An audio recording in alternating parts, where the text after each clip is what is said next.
Welcome to Winter Conference 2026. We are so excited that you are here. My name is Caleb Schlater. I'm a part of the commercial team here at PTX, and I get the absolute honor to welcome you to our favorite week of the year. Now, Winter Conference truly is our favorite week, and the reason it's our favorite week is because we get the opportunity to share our findings from the previous year. All the research, the trials, the successes, the failures, the experiments, and the breakthroughs, this is truly the culmination of all of those things.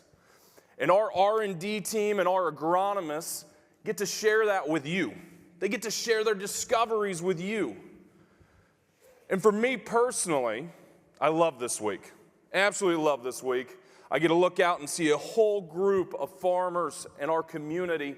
And I always feel like I'm a better farmer walking out of here than when I walked in. There's always something. There's something that I take away, whether it's a new idea, whether it's something I can try in my own operation, something that helps me push the needle forward. Now, Winter Conference has been built on the heritage of precision planting. And that foundation has been built over decades. And that foundation is innovation that is rooted in solving real problems. It's agronomy that leaves the classroom and actually gets dirty. And it's a belief that every farm is unique, every acre matters, and even the smallest thing done right changes everything. That's the heartbeat of this event. And that's the heartbeat of who we are. Now, over the past year, we've gotten the opportunity to broaden our view. Broaden the view on the challenges that we as farmers face. Things that steal our time, they steal our efficiency, and they just make the job harder than it ought to be. And as we opened that view, it became clear that those things live in other areas of the operation. They live in productivity, in connectivity, and in how the whole system works together on the farm. And so that's where PTX Trimble has opened that door for us. It allowed us to bring that same problem-solving mindset into a whole new part of the operation and work towards building a full system that supports you. Now, when you take the heritage and problem-solving mindset of precision planting and you combine that with the accuracy, connectivity, and system capability of PTX Trimble, that's where you get PTX. Now, PTX is the combination of those strengths, the agronomy and precision that you've trusted for years, and the machine technology that helps tie the operation together. It's one team, it's one mindset and one mission, and that's to help you solve real problems for your operation. I mean, when you boil it down, we're about one thing. And at its heart, it's bringing solutions for every season. Now, when we say season, we don't just mean the planter pass or harvest season or the sprayer pass. Now, seasons are much, much more than that. Seasons for us are seasons of life. So I want you to think about your own operation. What season are you in right now? Are you in a season of building? Are you in a season of transition? Are you in a season of strengthening? Or are you in a season that just feels heavy? Because let's be honest, I mean, I've been there. The past couple of seasons have felt pretty darn heavy, haven't they? Between commodity prices swinging, interest rates, iron that keeps getting more and more expensive, input costs that are rising, weather, property taxes, all these things that we don't control. Sometimes it makes you ask the question, why do we do this, right? That's a tough question to ask, but why are we doing this?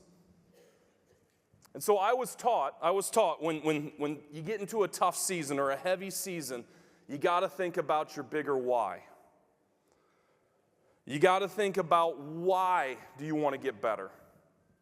Why do you show up every day? Why do we endure the stress, the pressure, the late nights, the uncertainty that comes with farming? And in this season, I've spent a lot of time thinking about my why. And I tried to figure out, how could I put that into words to share with you? And I really couldn't figure it out. So the team thought it would be a good idea to show you. My dad was born in 1905. An amazing man. There wasn't anything that man couldn't do. He was a huge believer in soil conservation, contour farming, terraces, dry dams. Today, we have gone more into the strip till to conserve soil. So that is the big swing. In between was all kinds of stuff. The excitement that I get from being able to work with my grandpa, then my dad, and now being able to work with my son and my grandson coming on is just a fantastic feeling. You feel so much accomplishment from that, because you're part of a team that's going to make this thing go for another 100 years. And that's what we want. We want our name on that mailbox in 100 years. My earliest memory of being on the farm as a child would be sitting on the floor of the combine, just watching the crop come in, having that memory with me and my dad, and then now getting to see my daughter sitting on the floor of the cab or sitting in the training seat. It is one of the greatest things for me personally, that I get to spend hours upon hours with my girls, just getting to harvest the crop that we've worked so hard to grow. As I look around this room, I used to call this the toy room, but today, I guess we're going to call it the legacy room, because everything in here is representing what my dad, myself, and now Mark have done for Slater Farms. It's probably not important to me to have a legacy. It's the knowledge that I have that is being passed on in good hands, and even the next couple of generations in good hands. That's what's important for me. This is what the farm's all about. I mean, our mission, our general mission statement is faith, family, farm, growing in our communities with the help of God. And what that means to us is we want to pass that on. We want to grow in our faith, we want to grow in our family, and we want to grow in our farm. And when you grow the farm, that's building a legacy for the next generation that we can come in. And I want to make sure that I leave my soil better than I received it. At the end of the day, every decision we make for our operation is for the next generation. I'm not making the decisions for me. I'm thinking ahead. I'm thinking of the future. I'm thinking about my girls. I'm thinking about my nephew Jack. And what are the things that I can do to help build a sustainable farm and a farm that carries on for 100 years. I mean, that's one of our family goals, is to have the Schlater name on the mailbox in 100 years.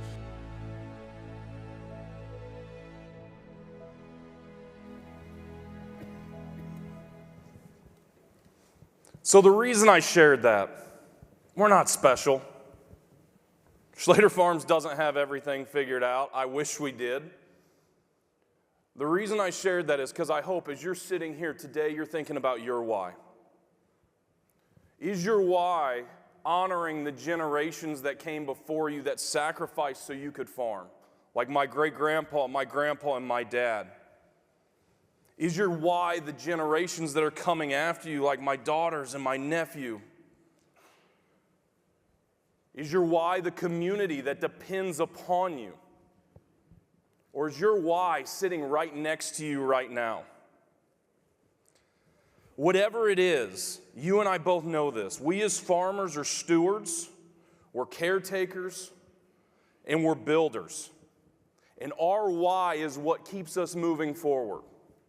So as you go today throughout Winter Conference, that's what I want you to focus in on. I want you to remember your why. I want you to remember what drives you to get better. And then in the sessions today, you're going to hear one idea, one insight, one small thing that gives you something you can take home and take a step towards your legacy. Because legacy is not something you leave behind someday. Legacy is something you build every single day. And so for us at Winter Conference, we built this to support that idea. We built this to support your legacy, what you want to leave behind. So every session you're going to hear is designed to give you something real, something practical, something that helps you take the next step towards that legacy. So we're going to walk through what to expect for the rest of the day. So in the next session, Jason Webster. Has everybody here heard Jason Webster speak? Is it anybody's first time? You're in for a treat. You're in for a treat. Jason Webster leads our PTI farm, our Precision Technology Institute farm in Pontiac, Illinois, and he has some ideas. They've worked on some trials, and it's just going to challenge our mindsets. There's some amazing work that's gone up there, and Jason's going to dive into that. Next, the Herman brothers. They're going to talk about spraying and looking at weed management through a different lens. Then we're going to dive into a session around strip till and water management and looking at our land in a different light. And then we're going to talk about time. Time is one of the most important commodities that we have because they don't make anymore and we never have enough. So is there a way that we can unlock more time for us? And then finally, the last session, we're all going to come back in here. We're all going to be together because we're going to talk about something that Precision Planting has been obsessed with over the years, and that's even and consistent emergence. Now, if you've been to Winter Conference before, you've heard us talk about even and consistent emergence and how important it is to achieving your yield potential.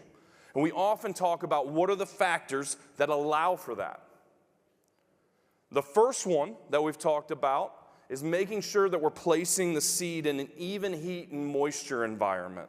That's why we talk about how depth is so important. The second one is making sure we have good seed to soil contact. And then the third one is making sure we have good soil density around that seed so that seed can grow freely. That's what leads to even and consistent emergence. Now, there's a fourth one. There's a fourth one we haven't talked about before. We don't talk about it much. And the reason we don't talk about it much is because it was deemed too hard. And to do it at scale, that was a pipe dream. And to do it at scale and at high speed, that's impossible. But I am so excited for our last session today because you're going to get the opportunity to see how our team has pulled off the impossible. Now, I would love to show you what that is, but my lawyers have threatened me. I'm not allowed to show it just yet. But make sure to stick around. It's a session you're not going to want to miss. I am so excited for you to be here today. I'm so excited for you to get to hear from these experts. And with that, I want to introduce the first one. Jason, will you please join me on the stage? Again, Jason is one of my favorite people. He's got wealth of knowledge. Take it away. Thank you, sir. Good morning. Good morning. Welcome to Winter Conference 2026. My name is Jason Webster. It's a pleasure to see all of you here today. Over the next few minutes, we're going to talk about agronomic data, findings that we learned from our PTI farm, our Precision Technology Institute in Pontiac, Illinois. This farm is a 480-acre on-farm research site, and this farm is where we conduct hundreds of agronomy trials each and every single year. When the calendar flips to July, August, and September, we open our doors to the public and we invite farmers from all over the country and all over the world. Farmers come to the PTI farm and we have agronomic conversations. Conversations about how to be better. Conversations talking about the challenges that we all have on our farms and solutions for those challenges. That's what happens every day at the PTI farm. We challenge the status quo. For those of you who've heard me talk before, you've probably heard me say this before. We're going to challenge the status quo. That was our vision from day one, and I don't see that changing. We want to find new ways to be better. What does that mean? I want increased yield or increased profitability. Those are the two things that I'm searching for right now. And so we're going to challenge the way we've been doing our management practices on the farm for years or even decades. And hopefully we're going to find that yield and profit with testing that scenario. At Precision Planting, we believe in better. And ladies and gentlemen, I think we're going to have to be better given the current economy. You know, ladies and gentlemen, this slide I have up on the screen, this is what I showed a year ago at Winter Conference. This is data from the University of Illinois a year ago that says this is net farm profitability on average for a central Illinois farmer, 50-50 corn-soybean rotation, pay an average cash rent, and it basically said that farmers are in it for about $100 an acre over the last 24 years. That's net profit. Some years were obviously less than that. Some were more. But a year ago when I showed this slide, we were looking at the right-hand side of that graph, those red bars, and that was anticipated, projected losses for the 25 season. And we looked at this and said, we've got a challenge upon us here. Ladies and gentlemen, this is new data from the University of Illinois. I just looked at this last week and said, you know, the challenge is still upon us. You look at that right side of the screen, it's still showing some potential economic losses there. So we've got to farm smarter. Why? Well, input costs have gone up. This is data from the National Corn Growers Association. They're saying that their data says that just in the last few short years, crop input costs have gone up on average over $200 per acre. That's a concern. And we've got lower commodity prices than what we'd like. Recently, we didn't get a whole lot of help from our friends at USDA. They came and found more acres that were planted and ultimately harvested, the largest discrepancy ever from the June survey to the January survey. That deflated prices even more. The acres that they found harvested, we had higher yields than anticipated. As a matter of fact, some states had record yields. And so when it came down to it, the United States Department of Agriculture must have thought that the 2025 crop looked like this.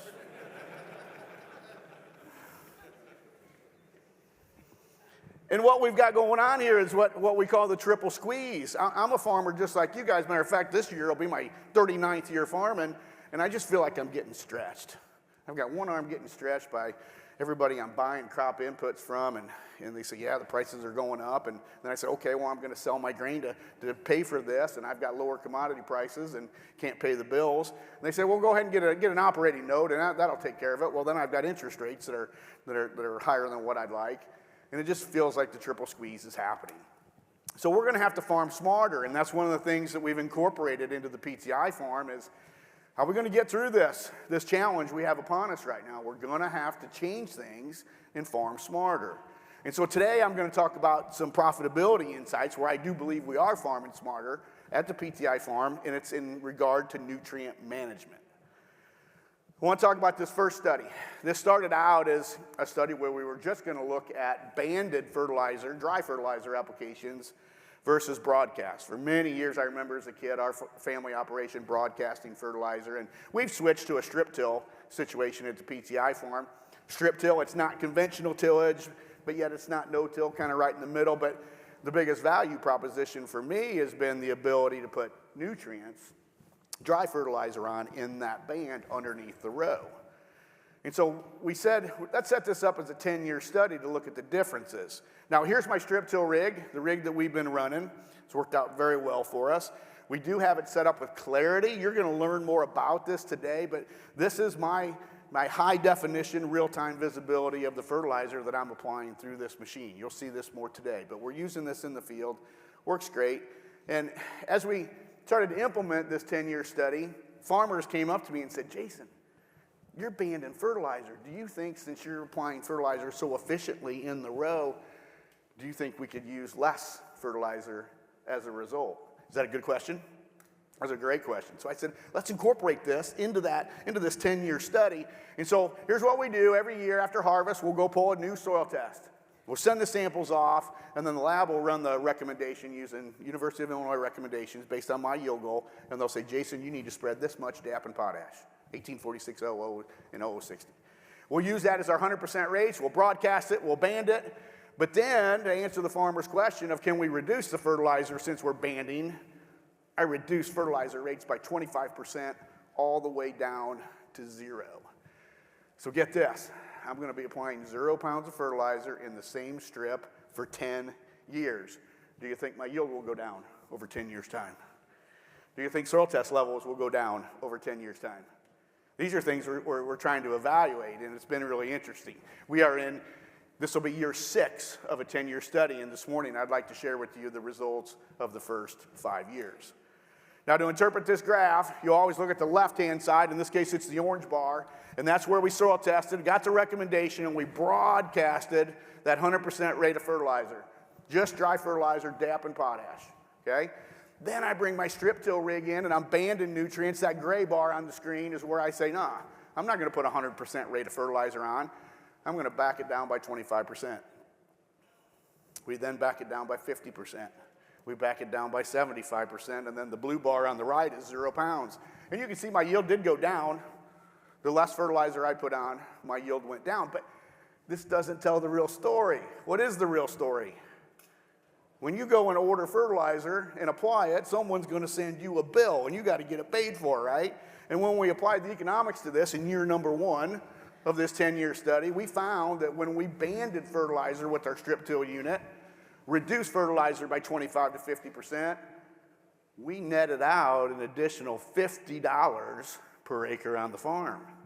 That's an important number, $50. We say this all the time at the PTI farm. What can you do on your farm to make another $50 an acre? Farming smarter. Ladies and gentlemen, we just found one. First year data was pretty interesting. You also look at the 0 pounds of fertilizer up on the screen. In our first year, we said, yes, yield went down, but do you know that I made $8 an acre more than ordering 100% of that broadcasted fertilizer and cash flowing that for 12 months? Made $8 more. Some of you are probably thinking, well, what was your soil test levels when you started? I thought you might ask that. And so here's just basic fertility, phosphorus and potassium. And I'm in pounds per acre here, not ppm. 66 on the phosphorus, 363 on the potassium. I'll let you decide whether you think those are high or low. I think they're adequate. We were in a good place the first year. Let's go to year 2. This was 2022. Again, the left bar is 100% broadcast. We started strip tilling, banding the fertilizer, and net return just kept going up. As a matter of fact, 0 pounds of fertilizer made me nearly $40 an acre more than cash flowing that 100% fertilizer recommendation broadcast. This really got our attention. 2023, the third year, same thing. When we reduce fertilizer applications by 25%, we're making $14 additional per acre, but I kept looking at that 0 at the end.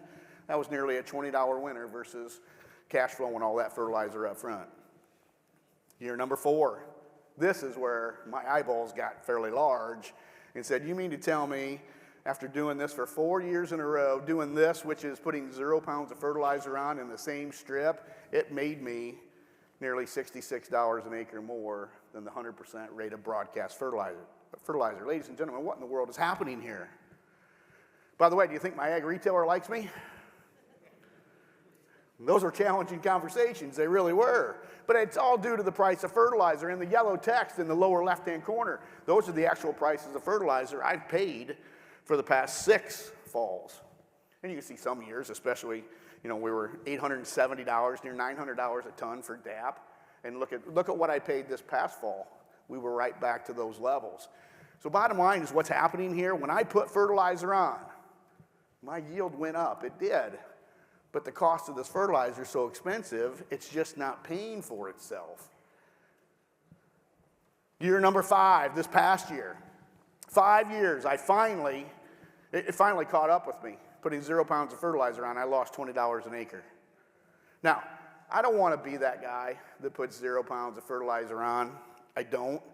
But I mean, I look at the multi-year data here and say, well, you know, yield really didn't fall when I reduced fertilizer rates by 25 and 50%. Matter of fact, you put the dollars to this, that's a $30 winner. And this is my recommendation as an agronomist and a farmer, that I don't want to draw fertilizer, you know, soil test levels down too far. I want to be that guy that's taking my fertilizer in a band, farming smarter, reducing 25 to 50%, and I'm winning here. Now, we're halfway through the 10-year study. We're going to monitor this through the next 5 years, but this has been really interesting to watch. You're probably wondering, hey, what did you do to soil test levels? Phosphorus, I took them down quite a bit. I took a 66 down to 25. At 25, I'm still growing 250 bushel corn on that, though. What is the critical level going to be? That's what I can't wait to find out. Now, at the end of 10 years, what's going to be my job with this soil test level? I may take it down so low. What's the next thing I got to do? I'm going to have to measure how much it's going to cost and how long it's going to take to build it back up. That's why I don't want to be this guy that's putting 0 pounds of fertilizer on. I want to be smart, and I want to be a good steward of the land.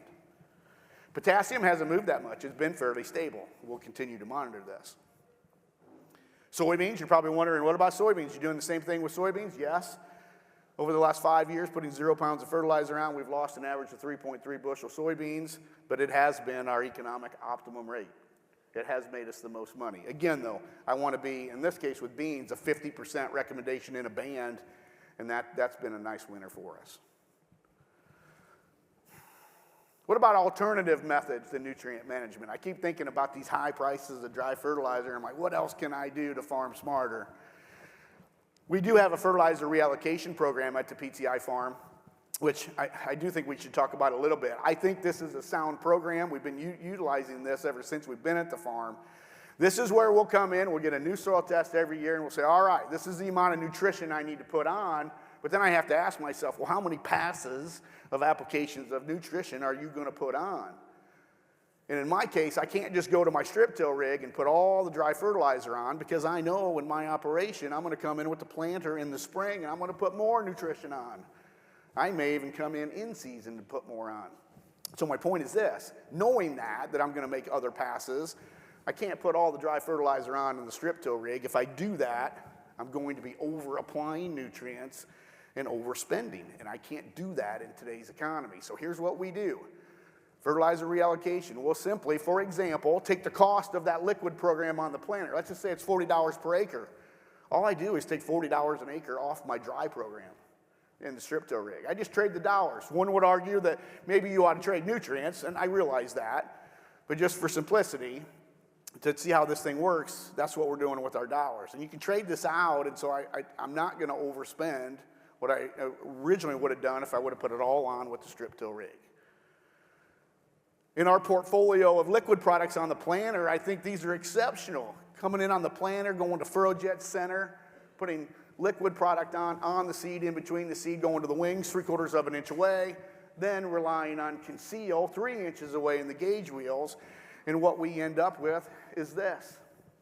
And remember, I've already strip tilled. I put that first pass of dry fertilizer on underneath that row. That's my first band of application. I've got 3 bands in FurrowJet. That's 2, 3, 4. And then I've got 2 more with conceal, 5 and 6. I've got these multiple bands of fertilizer. As that corn, for example, that corn grows at a 35-degree angle, that root is finding new placements of fertilizer, and we're just pumping this machine along. This has worked really well for us. Some examples. Here's a high management trial we've been working with Nature's on. The blue bar is our control. It's just DAP and potash. That's it in our strip till. Then we come in and we put nutrition on the planter, and even in season. Now we're taking 300 bushel corn here. This is irrigated, so it should be high yield. Some farmers will say, Jason, you're already growing 300 bushel corn. Why you need to grow more? You want to know why? Because this program allowed me to push yield another 20 bushel. And is there profit there? Yes, nearly $40 an acre. I need to find as many of these as I can. Here's another program. This is with Corteva and the Nexta program. The irrigated control is just dry fertilizer. We come in with nutrition. We reallocate, come in on the planter, come in season. Look how the yield keeps creeping up. And this is a $50 winner, another $50 winner. Again, this has been really agronomically sound and economically sound as well. Marco fertilizer, I'll go through some of these quickly. This is net dollars here. This is another $35 winner, reallocating, using less dry, coming in on the planter. Rosens, same thing, another $50 winner by doing this. It just seems to be reasonable that this is where we need to stay right now until something proves me otherwise. What about soybeans? I'll go back to Nature's again. This is how it should work. We're growing 88 bushel soybeans in our control with DAP and potash. I reallocate, put liquid on the planter, come in season, and look how now I'm growing 102 bushel soybeans. I still don't think that's a high enough yield on the soybeans. I want to go further, but at least I'm making improvement here versus just a standard dry program. And there's some dollars to be had here. What about other alternative methods? How are we going to fertilize this crop? Is there other ways? Maybe you're a grower kind of like me that says, I feel like I've been bit on this dry fertilizer thing, and I really don't want to pay those high prices.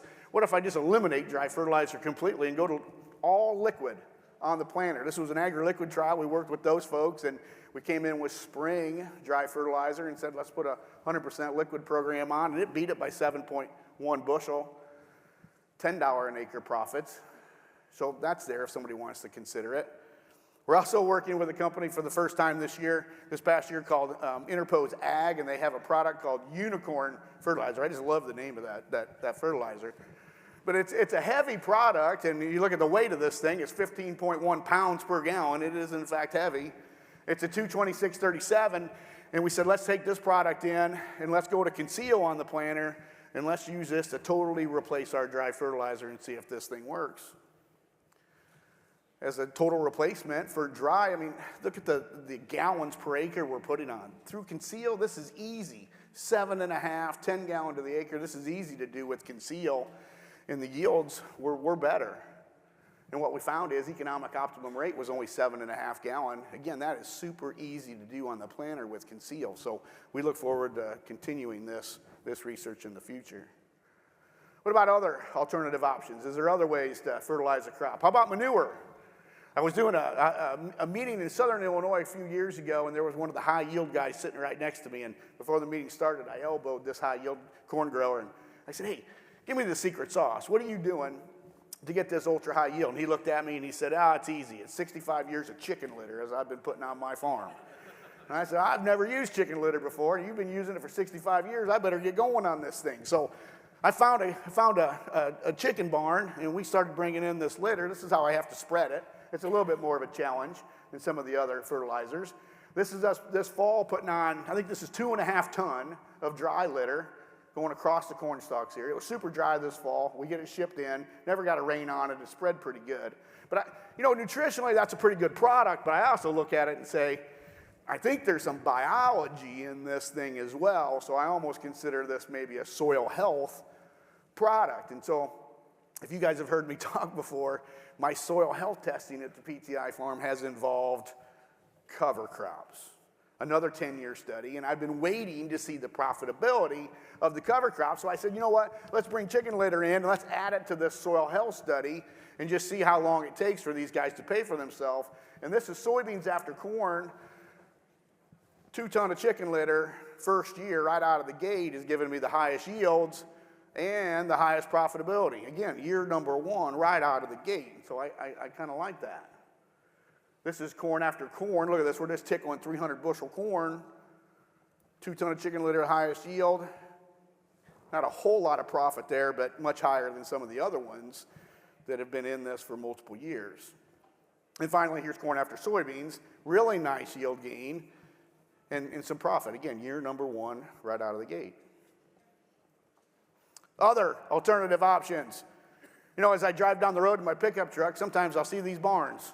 And you look inside these barns, and there's a lot of pigs. And I'm like, I wonder if we could bring in hog manure to the farm and maybe replace some of the work we're doing with chicken litter. And we've teamed up with the folks at NutriDrip. And by the way, I don't know how many hog producers are in the crowd today, but this is probably one of the grossest studies I've ever worked on at the PTI farm. We're going underneath a hog building, and we're pumping the manure out, and we're taking it to the PTI farm. Now, you hog producers out there that spread fertilizer, some of you guys are spreading thousands and thousands and thousands of gallons of this stuff. I can't do that. I'm not set up for it. But what I wanted to do with this swine effluent was get rid of all the dry product.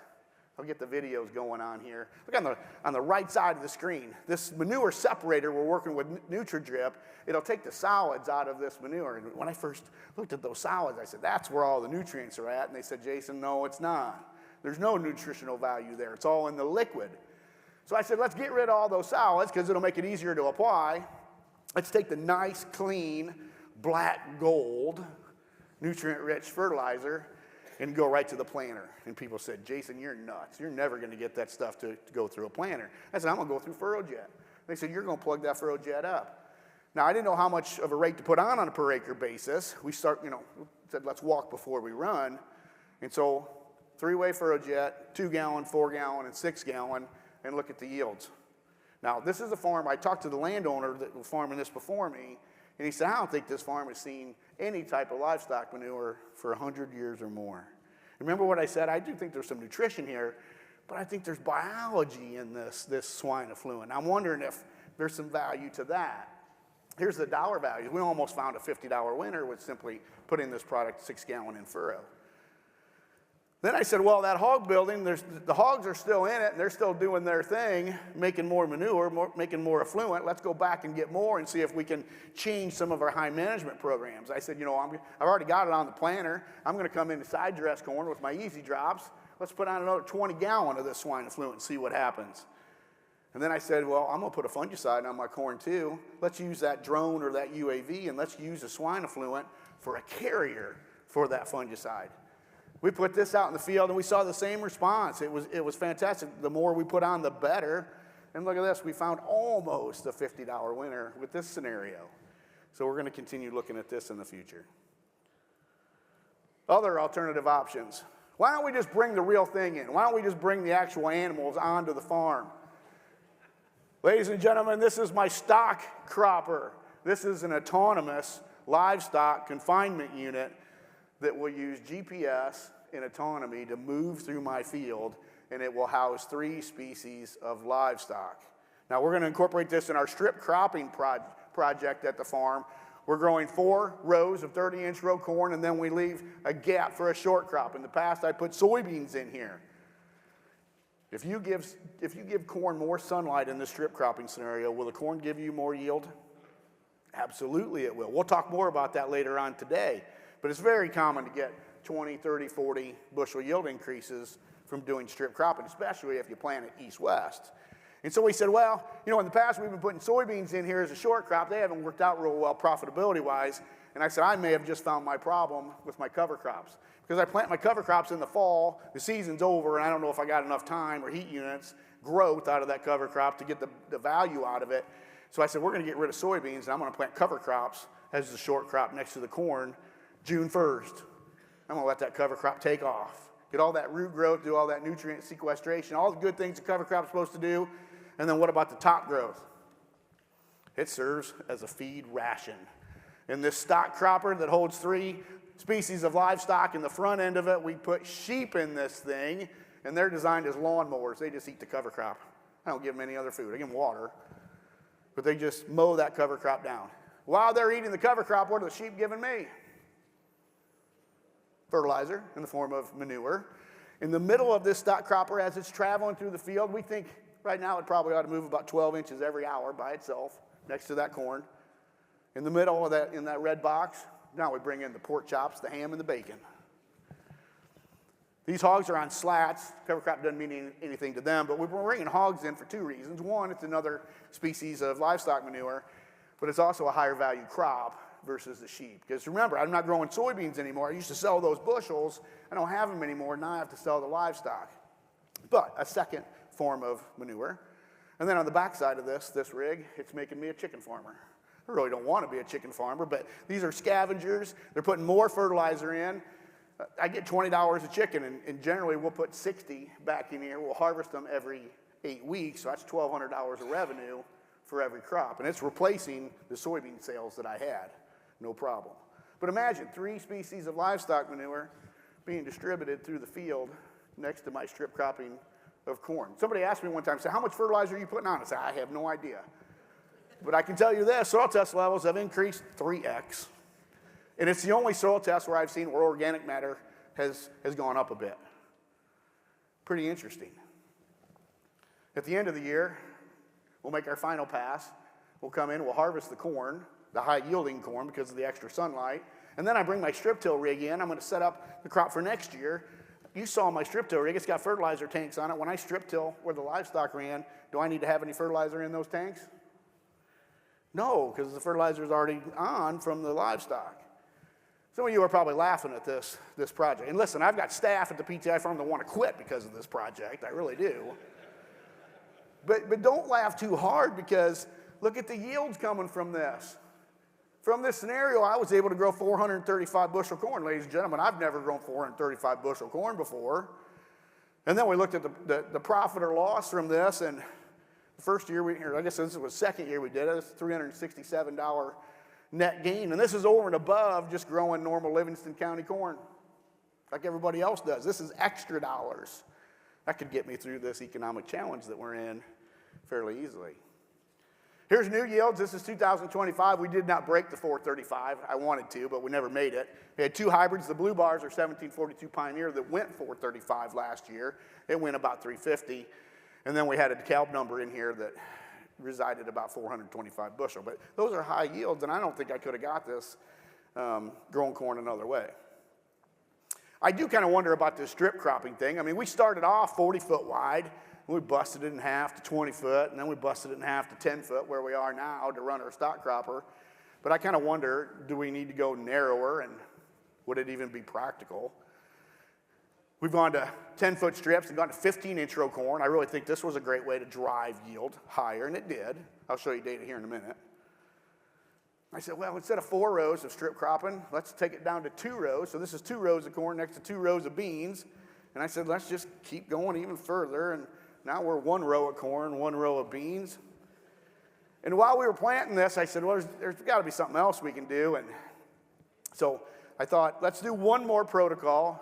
And I'm going to take you to the field. I'm going to go to video here. I'm going to take you out in the field to what I'm calling our full court press. And then lastly, one of the things I wanted to do was to take a look at what I've been kind of calling full court press for you guys that like basketball. Well, come on in here to the plot here. Let me show you what we got going on.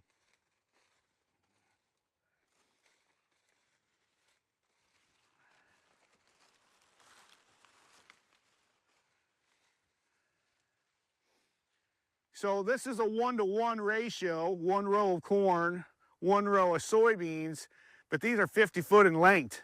And then I basically shift. So this, if you go up above with our drone and we look down, this looks exactly like a checkerboard pattern. So again, 50 foot of soybeans, then it transitions to corn. And so I look at this, I call this full court press because I look at this corn and it's like it's got full 360 sunlight all the way around it. Now, I think this is a great way to try to maximize corn yield. I mean, our highest yield for corn at the PTI farm to date has been over 430 bushel corn, but I haven't been able to get higher than that. The world record's over 600. How can I push yields to get maybe closer to that 500 or 600 bushel? I don't know. Could this be a way of extra sunlight, manipulating the sunlight interception as a way to increase corn yields? One of the things I can't wait to see when the combine runs. You're probably wondering, how are we going to harvest this? I had that same question and that same worry. It's still a concern of mine right now today as we bring a combine in here, but we're going to harvest this with a draper head. So our full intention is to harvest the corn and soybeans all together. So get this, as I'm harvesting, I'm going to have in the grain tank of the combine both corn and soybean mixed together. Don't worry, we got a seed sorter. We're going to be able to sort the seed. I know exactly how many acres of corn I have, and I know exactly how many acres of soybeans that I have. Once I sort the seed, I'll be able to weigh it and calculate yield, and that's where I'm hoping that we have ultra high yield in this scenario. So people have told me in the past, you don't want to harvest corn with a draper head, and you know what? They were right.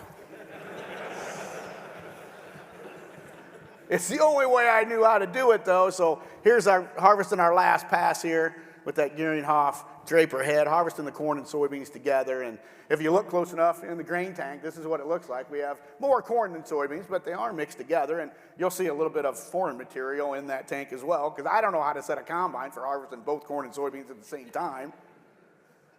But then we went to our seed sorter, and we sorted the seed out, and as long as the soybeans are round and the corn is flat, this is really easy to do. I was scared about this process, but it was really easy to do. Here's kind of a close-up of it. Look at the soybeans rolling right out of the spirals, and we can separate the seed. Really nice, really easy.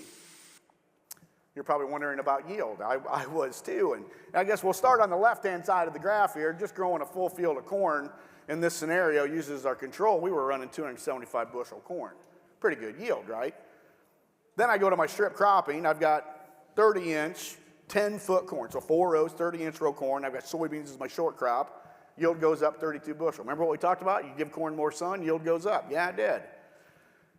We replace the soybeans. We go to cover crop where we're running the stock cropper. I'm getting 44 bushel yield gains. I replace the 30-inch corn in 10-foot strips with 15-inch row corn. I get a 50 bushel gain. And then it got really interesting. And I was harvesting this, and and I was wondering. I knew the yield was higher, but I didn't know how much. Do you know our 2-row corn and 2-row soybeans? It was a 77 bushel corn increase. And then we went 1-row corn, 1-row soybeans. The corn yield was an extra 111 bushel per acre. You guys were probably laughing at this, saying this is not practical. I'm with you, but I look at this and say an extra 111 bushel corn? How in the world could we actually do this? And my concern is this: what if you're a grower that you can't scale right now? What do I mean by that? What if you're a grower that says, well, these land values right now are so high, I can't afford to buy more acres to increase my operation? What if you're a grower that says, well, yeah, I could probably go out and maybe cash rent some ground, but the cash rent costs are so high, I don't want to do that. That's too risky. So I'll ask you again, if you want to grow your operation in size, how are you going to do it? I'm taking acres that I already have, and I'm growing an extra 111 bushel on a per acre basis, and this is really making me think, how could we utilize this practically on the farm? And I think the only way it's ever going to work is if we bring autonomous technology into play. Smaller equipment. Today you're going to hear about autonomous technology on the harvest side and on the tillage side, but this is where we'd have to take that technology and go smaller if this will ever be practical. But it's been pretty interesting to look at. All right, I've got a little bit of extra time. I'm going to focus away from nutrient management, and I want to talk about one more study that we've been working on at the farm, and it involves traffic management and wheel patterns in the field. This has been a frustrating one for me because I don't know if you guys have ever thought about this before, but I hate leaving tire tracks out in my fields, and the more passes we make through the field, the more tire tracks that I'm making, and I have a real problem on the farm because none of my equipment matches up. What do I mean by that? I've got a 40-foot planter. That's pretty common in size for a lot of folks. I've got a 60-foot side dress bar. I've got a 90-foot sprayer. I've got a 20-foot corn head on the combine, a 20-foot strip till bar. Nothing matches up. And I'm continually making these passes, leaving more tire tracks in the field. And what my brain says, if you make a tire track out in the field with heavy equipment, what are you making? Compaction, potentially, and then corn yield could go down.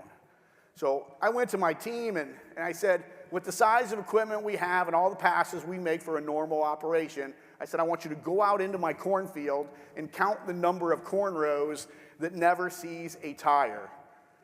And they came back with a map that looked like this and said, guys, this is an ugly map. What in the world is this thing? And they said, well, this represents 36 rows of corn out in the field, and every different colored line represents the management pass that you're making in the field.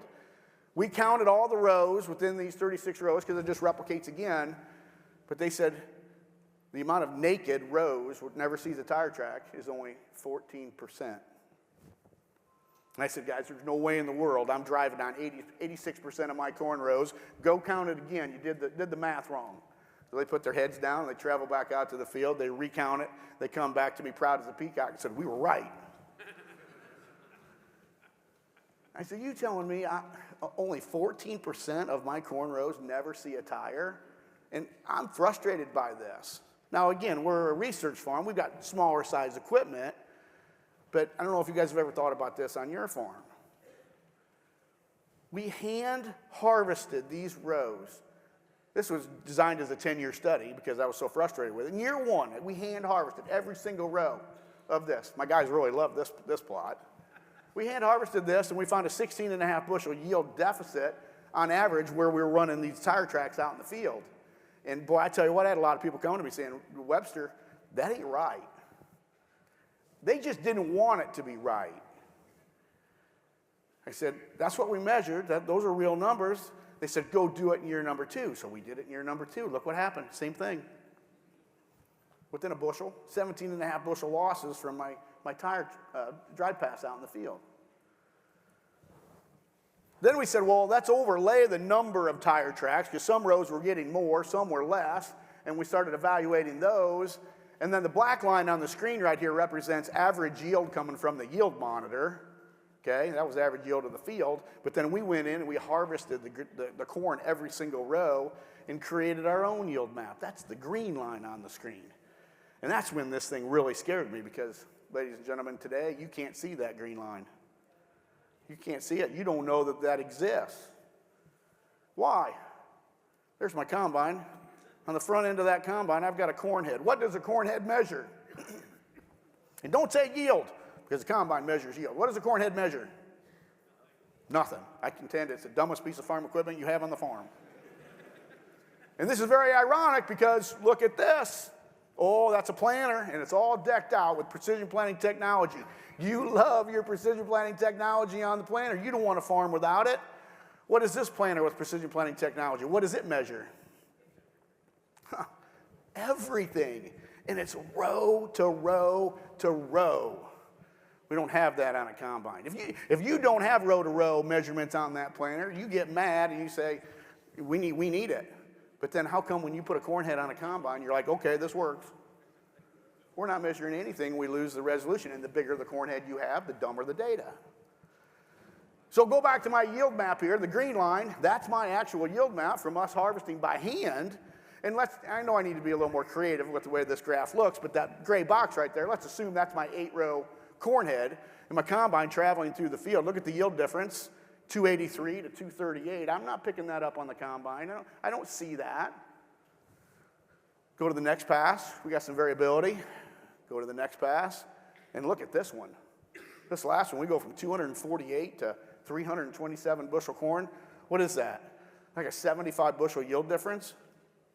Ladies and gentlemen, if you're in the combine cab and you had a yield monitor, a corn head that could measure row to row and say, hey, on this row, you're losing 75 bushel to the acre, do you think you'd want to figure out what caused that? And do you think you'd want to fix it? I think you all would, but right now you don't know that it exists. So what are we going to do in the meantime? We're using weight management on the planter, lift. You guys have heard of pinch rows. That's lift and distribute to help with weight distribution on the planter. And then tire inflation. You know, we are an AGCO company. At the PTI farm, they'll bring me tractors. And when I first started looking at these tractors, the red rims right there, you see that black hose? I said, I wonder what that thing is. Do you know what that thing is? It's a variable grip tire inflation system where in the cab of that tractor, I can adjust the tire inflation on the tractor. Not just on the tractor, but I can actually adjust it on the planter as well. So we're adjusting this, and here's what happens. When I come into the field and I unfold the planter, if you listen close enough, you'll hear this. Psst. What are we doing? We're taking the PSI out of the tires of the tractor and on the planter to squat those sidewalls to give us a larger footprint. The more surface area we can absorb, I'm hoping the less compaction that I could potentially be causing in the field.